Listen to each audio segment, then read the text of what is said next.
Tutta la dolcezza, l'armonia, l'eleganza e la leggerezza racchiuse nei passi e nelle movenze delle donne Cigno che hanno tenuto incollato il pubblico al Gran Teatro di Padova per la rappresentazione del Lago dei Cigni.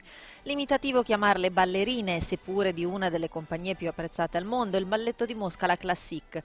Quasi presenze oniriche che hanno ancora una volta danzato sulle note di Tchaikovsky, portando in scena le coreografie originali che sancirono l'immortalità di quest'opera, rappresentata per la prima volta al Bolshoi nel 1877.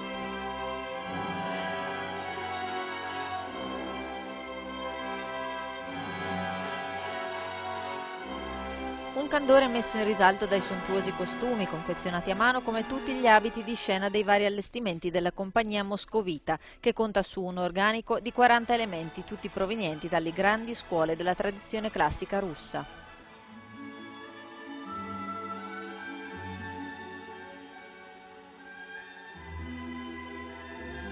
Un intreccio in cui il principe Siegfried e l'amore per Odette, colpita da un maleficio che la costringe ad una metamorfosi tra donna e cigno, trionferanno sugli inganni e sul male. Un sogno sempre attuale che fa commuovere e sperare anche a chi resta con i piedi per terra che si possa realizzare davvero.